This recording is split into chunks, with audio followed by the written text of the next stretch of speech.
igitabo cyawe ni inkuru mugabo ni inkuru y'ubuhamya no kuvugana ibintu wabonye. Tubwire wowe icyo gihe wari uri hega Philippe? No ubuhamya kuko nahereye gusa mu 1996 kuva i Bukavu yaterwa ingabo z'u Rwanda zambutse umupaka zigadukura mu byacu.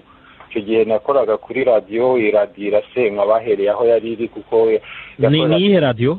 Yari radio y'agatashya yahise ihagarara. Inkuru rero nandika nyine uko izo mpunzi zagize ibyago nkabagendamo tukagenda twicwa, ababyeyi abavandimwe n'inshuti bamwe nabo twakoranaga bakagwa mu nzira, ndetse nkageza aho ubwicanyi bwa nyuma bwabereye Imbandaka, impunzi zambutse zishoboye zimwe guhungira muri Congo Brazzaville bwo hari hashize hafi umwaka, mbese turi muri ayo magorwa.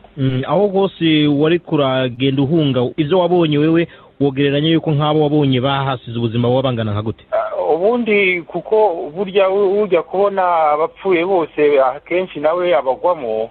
Nagize amahirwe yuko hari aho twacaga bamwe baraye babishe ari nk'intumbi zatangiye kunuka, ayandi mahirwe nkawumva abapfuye babishe inyuma yacu. Byose byaterwaga n'amahirwe buri muntu agira, ku buryo kugereranya abaguye urebye tugereranya nk'iruhande rwacu urebye ukabona wari ufite nko mu nshuti 10 ukumva haguyemo 5, ubwo hitugereranya nyine ukamenya ko mu bantu barengaga 500,000 ubundi zari 2,000,000, kandi n'imibare itangwa n'abazobereye mu by'ubwo bugenzuzi bose basanga haraguye hafi 1/2 cy'abahori barahungiye, mbese barenga 1,000,000. Mufti Sheikh Saleh Habimana, umukuru w'Abayisilamu mu Rwanda: twabazwa cyane raporo ya Loni idafite ukuri cyane cyane bitewe n'uko isa naho ihembera urwango hagati y'abatuye kano gace kacu, bityo tukavuga tuti tujyime amatwi kandi noneho dukoresha imisigiti yacu n'amakanisa yacu dusobanurira abaroke bacu bakomeze kubungabunga umutekano wabo kandi biteza imbere, hanyuma bino amatwi uwo ari we wese wakongera kubaryanisha. Kuri iyo raporo ya ONU muranenga iki? Iyo raporo burya ni ijambo rimwe, ni impapuro nyinshi cyane ariko igizwe n'ijambo rimwe. Abasirikare b'u Rwanda bakoze ubwicanyi muri Kongo, bica impunzi z'abahutu b'abanyarwanda, zica n'abahutu b'abanyekongo. Ibyo ni ijambo rimwe rigize raporo y'uburiya yose mu kuri nk'uko twebonye nk'abanyamadini. Twe mu gusubiza rero turavuga tuti nta kuntu ingabo zafashije abaganda kugera ku byo bigejejeho byiza, banga kwicana no kwangana. Ingabo zabohoye u Rwanda, ingabo zafashije abanyekongo kuba bageze aho bigejeje none ahangaha, zikaba zibungabunga umutekano wa Sudani, zahindukira ngo zita abantu. Hanyuma se mwebwe nk'abanyamadini mwemera ko hari abantu bapfuye kandi bari mu bihumbi? Ibyo turabyemera, tukavuga tuti iyi ntambara yateye hapfa 1, hapfa 2, hapfa 3, ariko kuvuga ngo intambara irateye hanyuma hapfuye gusa abahutu bo mu Rwanda n'abahutu bo muri Kongo, icyo ni ikinyoma cyambaye ubusa. Ni ukuvuga ngo ahubwo baraza kwanga kwemera ko abantu bishwe na korera, bakishwa n'ubujyahabi no kurya ibiryo bibi, hanyuma tingatinga z'imiryango itera inkunga akaba zicukura imyobo zigahamba abo bantu.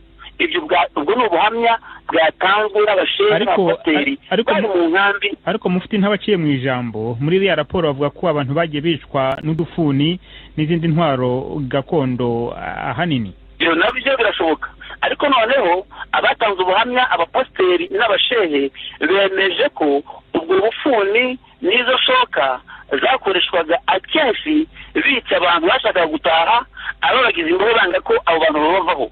Niko byagaragaye. Murumva mwebwe nk'abanyamadini abayoboke banyu batumva muri mu kwinjira muri politiki, musa nka mwafashe umurongo wa politiki? Ntabwo twinjira muri politiki, ariko turashaka kuvuguruza uwo ari we wese wavuga yuko ingabo z'u Rwanda zakoze umugambi wo kujya kwica impunzi z'abahutu. Nyamara izo ngabo arizo zakoze gahunda yo kujya kubacyura babarinda urupfu rwandagaza umunyarwanda kandi mu buryo budakwiye. Iyi report twe tuyibona nk'ikintu kidafite agaciro cyakozwe n'ubundi n'abanzi bacu. Ku rugamba barananiwe, ubu rero bifuza kudutesha agaciro, ariko agaciro kacu ko turagafite, ntabwo twagata kubera ko kereka tukitesheje. N'ikinyoma cyambaye ubusa ntacyo cyageraho, kubera ko ibyakozwe n'ingabo z'u Rwanda byakozwe ku mugaragaro biri mu mateka. Ibyo kwandika rero natwe turabizi, niyo mpamvu n'u Rwanda rwakoze indi report ko u Rwanda rwava muri ONU. Ni ukurega Loni rwose ndagira ngo sabe abari inteko ko twafata icyemezo nk'umwanzuro y'uko Loni twayirega, ababishinzwe abanyamategeko bakareba ibyaha byose tukayirega ku buryo butaziguye, tukayirega byango twe mu manza nayo twashaka kwirega kuko biriya bintu iri mu kuturega bya jenoside, birimo gukora jenoside, birimo gushaka gukurura amacakubiri mu banyarwanda mu karere. Mwumva Loni ikwiye kuregwa. Oni rwose yaregwa hagendewe kuri report. Oni ifite responsabilité internationale yo kubazwa amakosa yakozwe n'inzego zayo n'abakozi bayo igihe amakosa ahari. Nukwerekana ko iyi raporo ifite amakosa menshi twavuze. Ikirego cyakorwa hakaba icyo bita requête introductive d'instance yashyikirizwa Cour internationale de justice ikaba yabisuzuma.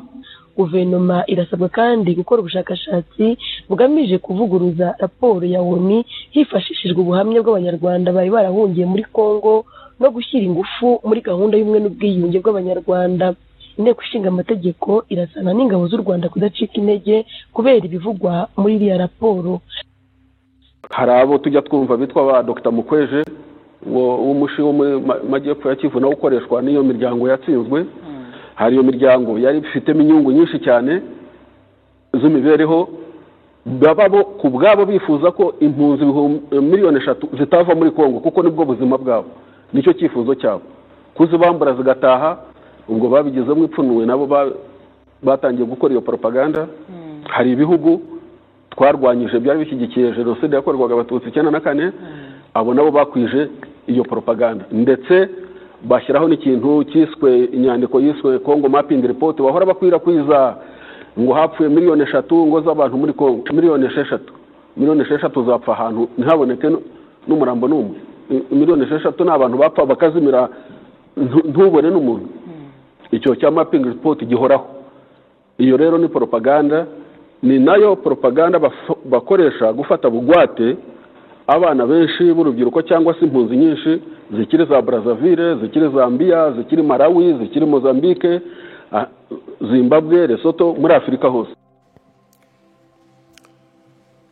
Dans la nuit tragique du 6 octobre 1996, des rebelles ont attaqué notre hôpital à Lemera, en République démocratique du Congo. Plus de 30 personnes tuées, les patients abattus dans leurs lits, à bout portant, le personnel ne pouvant pas fuir, tué de sang-froid. Je ne pouvais pas imaginer que ce n'était que le début. Obligés de quitter Lemera, en 1999, nous avons créé l'hôpital de Panzi à Bukavu, où je travaille aujourd'hui comme gynécologue obstétricien. La première patiente admise était une victime de viol ayant reçu un coup de feu dans ses organes génitaux. La violence macabre ne connaissait aucune limite.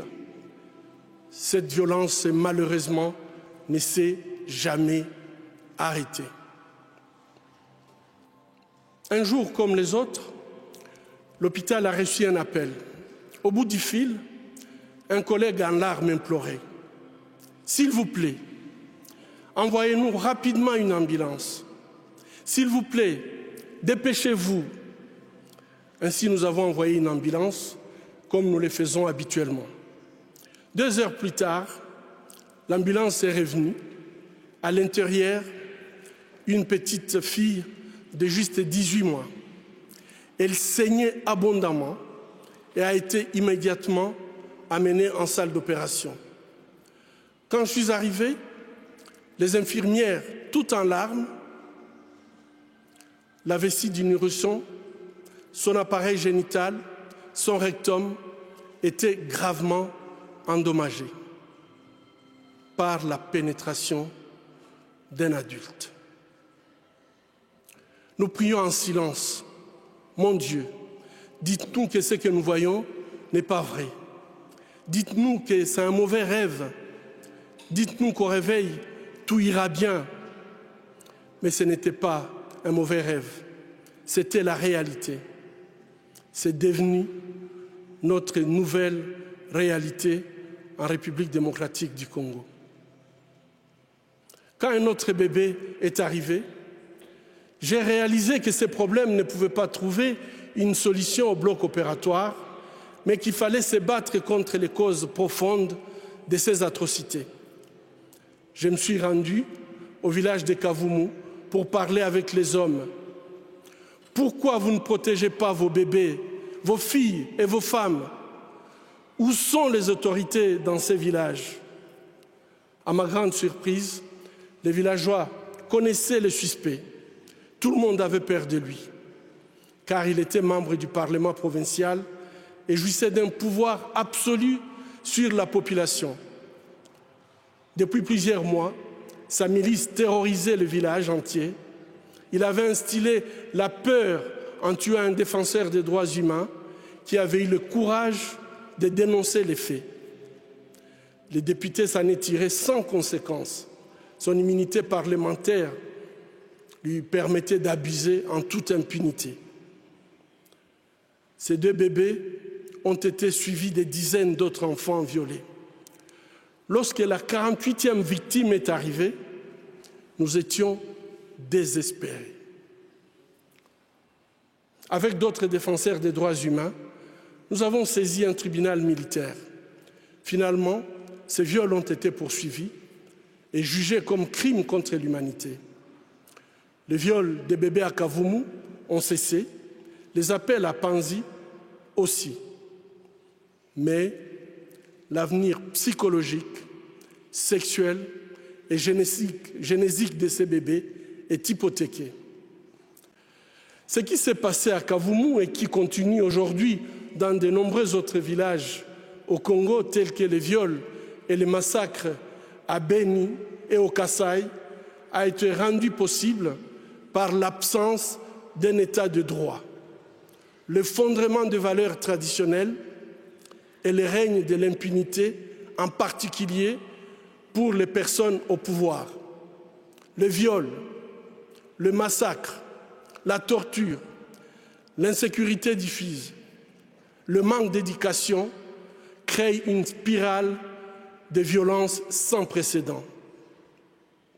Le bilan humain de ces chaos pervers et organisés a été des centaines de milliers de femmes violées, plus de 4 millions de personnes déplacées à l'intérieur du pays et la perte de 6 millions de vies humaines. Imaginez l'équivalent de toute la population de Danemark décimée. Les gardiens de la paix et les experts des Nations Unies n'ont pas été épargnés. Plusieurs ont trouvé la mort dans l'accomplissement de leur mandat. La mission des Nations Unies en République démocratique du Congo reste présente jusqu'à ces jours afin que la situation ne dégénère pas davantage. Nous leur sommes reconnaissants. Cependant, malgré leurs efforts, cette tragédie humaine se poursuit sans que tous les responsables ne soient poursuivis. Seule la lutte contre l'impunité peut briser la spirale de violence. Et nous avons tous le pouvoir de changer le cours de l'histoire lorsque les convictions pour lesquelles nous nous battons sont justes.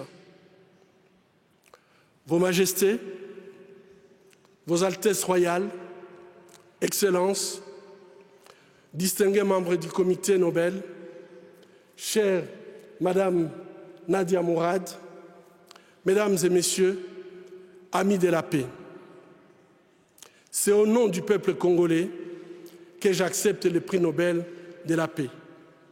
C'est à toutes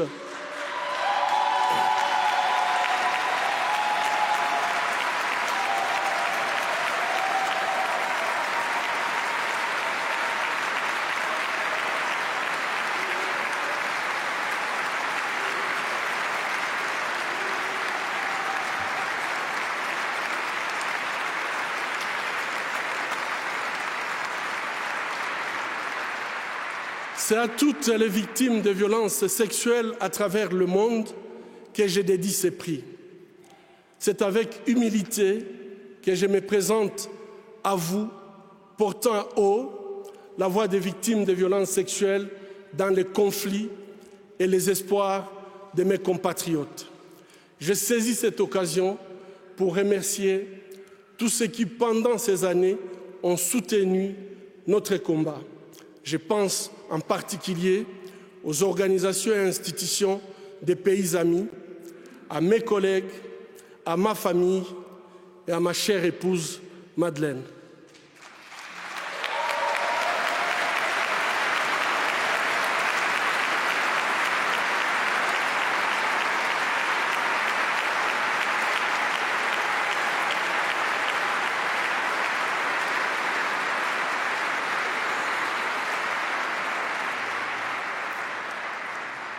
Je m'appelle Denis Mukwege.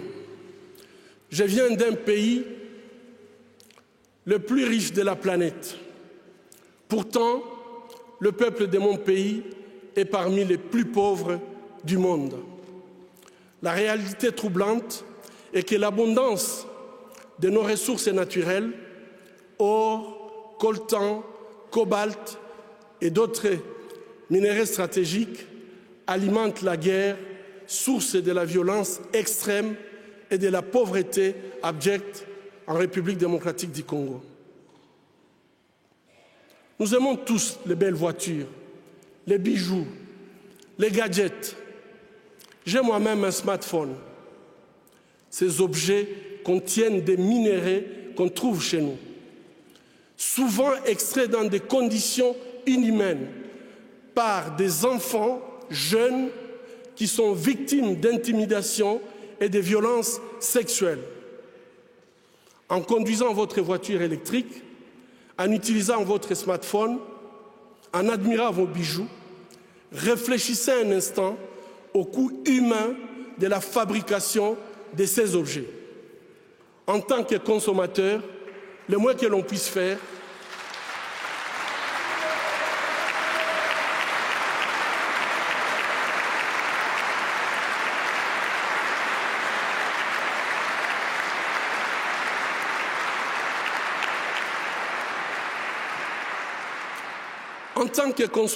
le moins que l'on puisse faire est d'insister que ces produits soient fabriqués dans le respect de la dignité humaine.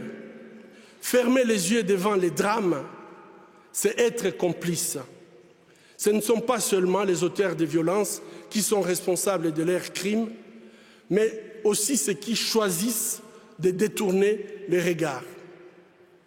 Mon pays est systématiquement pillé avec la complicité des gens qui prétendent être nos dirigeants. Pillés pour leur pouvoir, pillés pour leurs richesses et leur gloire, pillés aux dépens des millions d'hommes, de femmes et d'enfants innocents, abandonnés dans une misère externe, tandis que les bénéfices de nos minéraux finissent sur les comptes opaques d'une oligarchie prédatrice. Cela fait 20 ans, jour pour jour, qu'à l'hôpital des Panzi, je vois les conséquences de cette mauvaise gouvernance de mon pays. Bébés, filles, jeunes femmes, mères, grand-mères, et aussi les hommes et les garçons violés de façon cruelle, souvent en public, en collectif, en insérant du plastique brûlant ou en introduisant des objets contondants dans leurs parties génitales. Je vous épargne des détails. Le peuple congolais est humilié, maltraité, massacré depuis plus de 2 décennies au vu et au su de la communauté internationale. Aujourd'hui, grâce aux nouvelles technologies d'information et de la communication, plus personne ne peut dire « je ne savais pas ». Avec ces prix Nobel de la paix, j'appelle le monde à être témoin et je vous exhorte à vous joindre à nous pour mettre fin à cette souffrance qui fait honte à notre humanité commune. Les habitants de mon pays ont désespérément besoin de la paix. Mais comment construire la paix sur des fausses communes? Comment construire la paix sans vérité ni réconciliation? Comment construire la paix sans justice ni réparation? Au moment où je vous parle, un rapport est en train de moisir dans les tiroirs d'un bureau à New York. Il a été rédigé à l'issue d'une enquête professionnelle et rigoureuse sur les crimes de guerre et les violations des droits humains perpétrés au Congo. Cette enquête nomme explicitement des victimes, des lieux, des dates, mais élude les auteurs. Ces rapports du projet Mapping, établi par le Haut Commissariat des Nations Unies aux droits humains, décrit pas moins de 617 crimes de guerre et crimes contre l'humanité, et peut-être même des crimes de génocide. Qu'attend le monde pour qu'il soit pris en compte? Il n'y a pas de paix durable sans justice. Or, la justice ne se négocie pas. Ayons le courage de jeter un regard critique et impartial sur les événements qui sévissent depuis trop longtemps dans la région des Grands Lacs.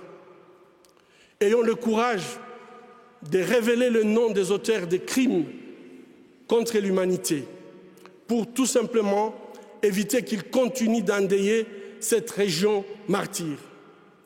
Ayons le courage de reconnaître nos erreurs du passé. Ayons le courage de dire la vérité et effectuer le travail de mémoire.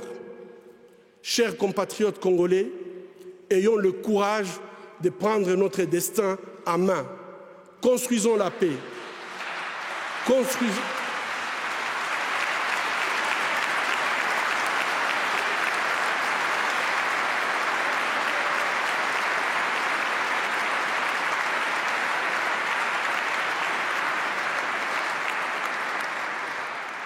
Construisons la paix, construisons l'avenir de notre pays. Ensemble, construisons un meilleur avenir pour l'Afrique.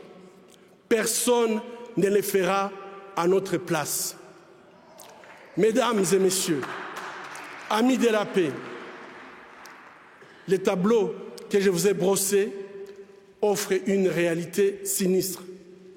Mais permettez-moi de vous raconter l'histoire de Sarah. Sarah nous a été transférée à l'hôpital de Panzi dans un état critique. Son village avait été attaqué par un groupe armé qui avait massacré toute sa famille, la laissant seule. Prise en otage, elle a été emmenée en forêt, attachée à un arbre, nue. Tous les jours, Sarah subissait des viols collectifs jusqu'à ce qu'elle perde connaissance. Le but de ces viols, utilisés comme arme de guerre, étant de détruire bien sûr Sarah, mais également sa famille, sa communauté. Bref, tout simplement, détruire le tissu social. À son arrivée à l'hôpital, Sarah ne pouvait ni marcher, ni même tenir debout. Elle ne pouvait pas retenir ni ses urines, ni ses selles. À cause de la gravité de ses blessures, génito-urinaires et digestives, couplées à une infection surajoutée, personne ne pouvait imaginer qu'elle serait un jour à mesure de se remettre sur ses pieds. Pourtant, chaque jour qui passait, le désir de continuer à vivre brillait dans ses yeux. Chaque jour qui passait, c'était elle qui encourageait le personnel soignant à ne pas perdre espoir. Chaque jour qui passait, Sarah se battait pour sa survie. Aujourd'hui, Sarah, C'est une belle femme, souriante, forte, charmante. Sarah s'est engagée à aider les personnes ayant vécu une histoire semblable à la sienne. Sarah a reçu $50 américains, une allocation que notre maison de transit d'Orcas accorde aux femmes souhaitant reconstruire leur vie sur le plan socio-économique. Aujourd'hui, Sarah dirige sa petite entreprise. Elle a acheté un petit terrain. La Fondation Panzi l'a aidé avec des tôles pour faire un toit. Elle a pu se construire une maison. Elle est autonome et elle est très fière d'être autonome. Son histoire montre que même si une situation est difficile et semble désespérée, avec la détermination, il y a toujours de l'espoir au bout du tunnel. Si une femme comme Sarah n'abandonne pas, qui sommes-nous pour le faire? Ceci est bien sûr l'histoire de Sarah. Sarah est congolaise, mais il y a des Sarah en République centrafricaine, en Colombie, en Bosnie, au Myanmar, en Irak et dans bien d'autres pays en conflit dans le monde. À Panzi, notre programme de soins holistiques, qui comprend un soutien médical, psychologique, socio-économique et juridique, montre que même si la route vers la guérison est longue et difficile, les victimes ont le potentiel de transformer leur souffrance en pouvoir. Elles peuvent devenir des actrices de changements positifs dans la société. C'est le cas déjà à la Cité de la Joie, notre centre de réhabilitation à Bukavu, où les femmes sont aidées pour reprendre leur destin en main. Cependant, elles ne peuvent pas y arriver seules, et notre rôle est de les écouter. Comme aujourd'hui, nous écoutons Madame Nadia Mourad. Chère Nadia, votre courage, votre audace, votre capacité à nous donner espoir soit une source d'inspiration pour le monde entier, mais pour moi spécialement. Le prix Nobel de la paix qui nous est décerné aujourd'hui n'aura de valeur réelle que s'il peut changer concrètement la vie des victimes de violences sexuelles de par le monde et contribuer à ramener la paix dans nos pays. Alors, que pouvons-nous faire? Ou bien, que pouvez-vous faire? Premièrement, c'est notre responsabilité à tous d'agir dans ce sens. Et agir, c'est un choix. C'est un choix d'arrêter ou non la violence à l'égard des femmes, de créer ou non une masculinité positive qui promeut l'égalité des sexes en temps de paix comme en temps de guerre.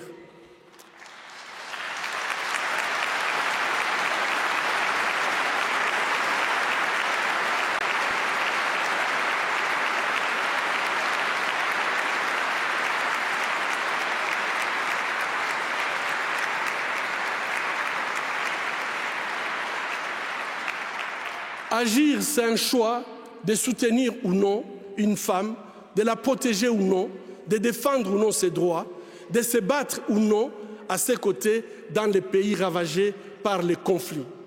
Finalement, c'est un choix de construire ou non la paix dans les pays en conflit. Agir, c'est tout simplement refuser l'indifférence. S'il faut faire la guerre, c'est la guerre contre l'indifférence qui ronge nos sociétés aujourd'hui. Deuxièmement, nous sommes tous redevables vis-à-vis de ces femmes et de leurs proches, et nous devons tous nous approprier ces combats, y compris les États qui doivent cesser d'accueillir les dirigeants qui ont toléré, ou pire, utilisé la violence sexuelle pour accéder au pouvoir. Les États doivent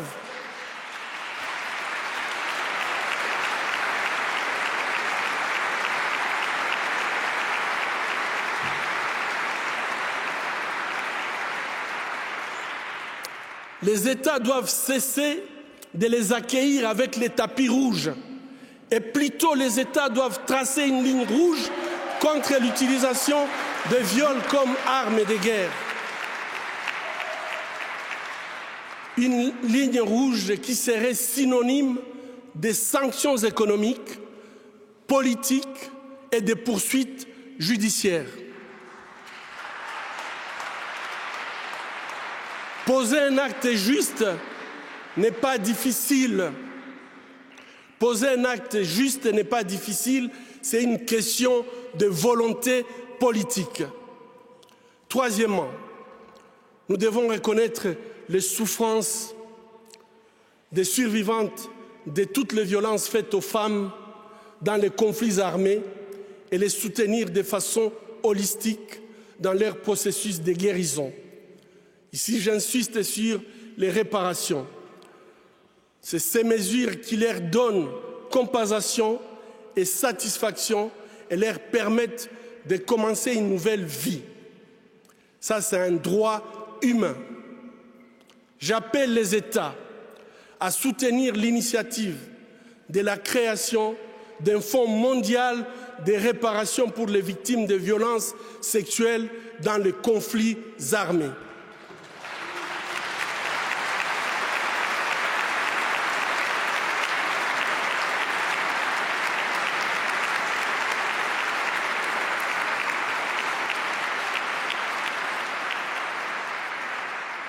Quatrièmement,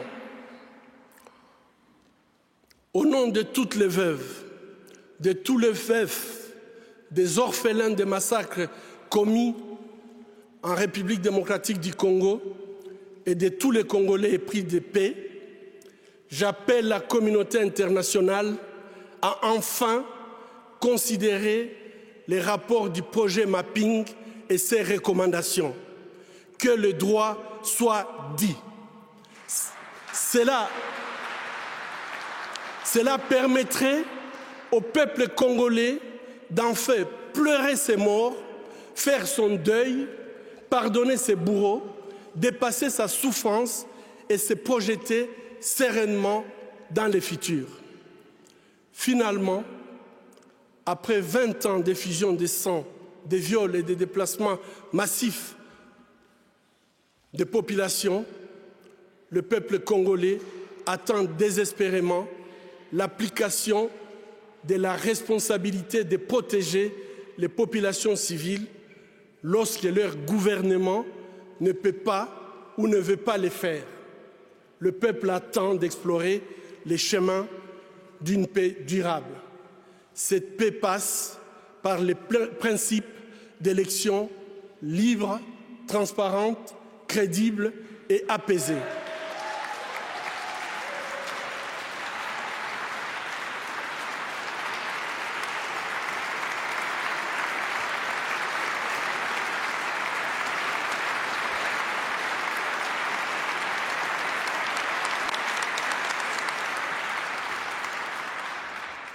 Au travail, peuple congolais, bâtissons un État où le gouvernement est au service de sa population, un État de droit, émergent, capable d'entraîner un développement durable et harmonieux, non seulement en République démocratique du Congo, mais dans toute l'Afrique. Bâtissons un État où toutes les actions politiques, économiques et sociales sont centrées sur l'être humain et où la dignité des citoyens est restaurée. Vos Majestés, distingués membres du Comité Nobel, Mesdames et Messieurs, amis de la paix, le défi est clair et il est à notre portée. Pour les Sahara, pour les femmes, les hommes et les enfants du Congo, je vous lance un appel urgent de ne pas seulement nous remettre le prix Nobel de la paix, mais de vous mettre debout et de dire ensemble et à haute voix, la violence en République démocratique du Congo, c'est assez. trop, c'est trop. La paix maintenant. Je vous remercie.